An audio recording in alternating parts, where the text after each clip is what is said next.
लोकायुक्त ने एक कार्यवाही की है, अभी आंगनबाड़ी के अधिकारी को रंगे हाथ ट्रैप किया है और आपने उसके पहले ही शिकायत भी की। क्या शिकायत किया? अब आप खुद ही समझिए, मतलब रीवा तो अब मैं कहूँगा तो ये माना जाएगा कि मैं इंटेंशनली बोल रहा हूँ।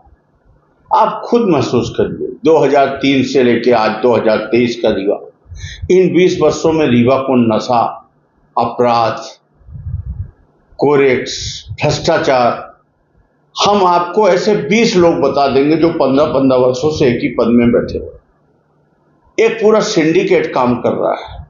और जब कभी पहले दूसरे को क्रिटिसाइज किया जाता था, जब दादा का राज था यहाँ, तब लगता था कि ऐसा हो रहा वैसा हो रहा। आज आप देखिए ना किस तरह से हो रहा, किस तरह से खुलेआम भ्रष्टाचार हो रहा।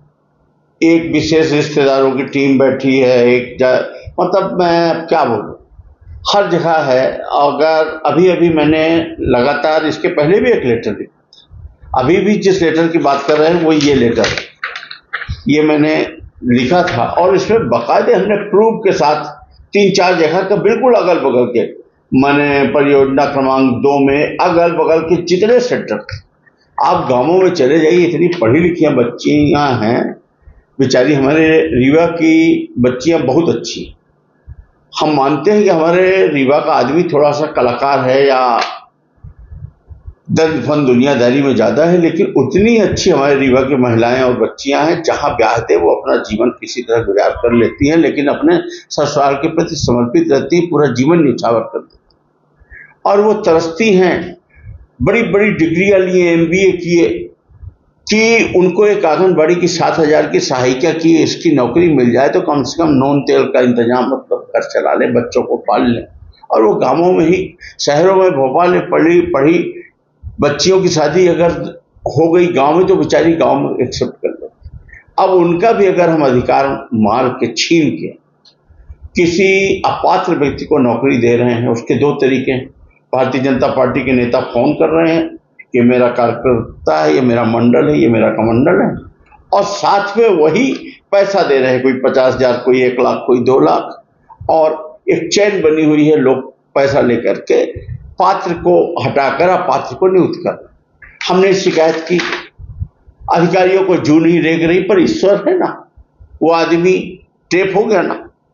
अब तो कम से कम इतनी लज्जा रखो बड़े अधिकारियों, मध्य प्रदेश की सरकार, कि कम से कम यहाँ की इस नियुक्ति की जांच करा।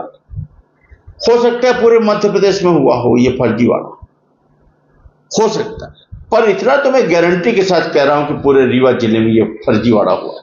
रीवा जिले में इस फर्जीवाड़े की जांच होनी चाहिए। एक और बात, मैं कहा करता था कि नशे का कारोबार, मैं हमेशा कहा करता था कि SP, मतलब मैं क्रिटिसाइज नहीं कर रहा हूं, जो नहीं रहे तो उनको बारे में बात करने क्या मतलब, पर मैं कहा करता था कि पुलिस अधीक्षक का रोल इतना होता है, काम धंधा तो नशे का कारोबार, कोरेस का कारोबार, पैकारी तो पुलिस के TI कराते।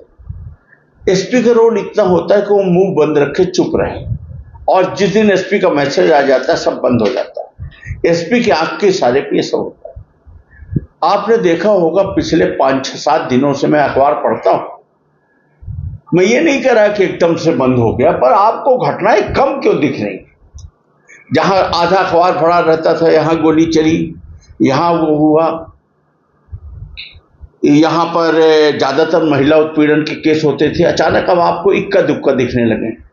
इसका मतलब ये हो रहा है कि अभी SP ने इनको इशारा नहीं दिया, अभी SP ने रोक रखा है, मतलब SP की आंखों की ओर TI देख रहे हैं तो उनको अभी हरी झंडी नहीं मिली। मतलब ये है कि उनको ये लग रहा है कि SP ने अभी इसको स्वीकार नहीं किया, और देखिए उस तरह असर हो गया। हर चीज को पकड़ा नहीं जा सकता, हर चीज पे मतलब केवल जो कप्तान होता है उसके इशारे या उसके मूड को देखकर ये सब चीजें होती। मुझे ये अच्छा लगा 5-7 दिनों में कि रीवा में परिवर्तन दिख रहा, क्योंकि SP की वो पोस्ट डायरेक्ट कमांड करती। IG हमारे 2 महीने से 3 महीने से मैं जब से देख रहा हूं इसके लिए संघर्षरत हैं। उन्होंने अपने स्तर पर जो बन पड़ा किया, पर डायरेक्ट वो न होने की वजह से वो रिजल्ट नहीं आता जब तक SP ट्यून न करे।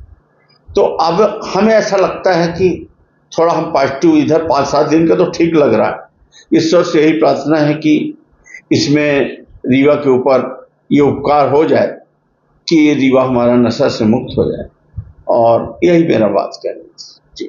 और कुछ तो नहीं पूछना।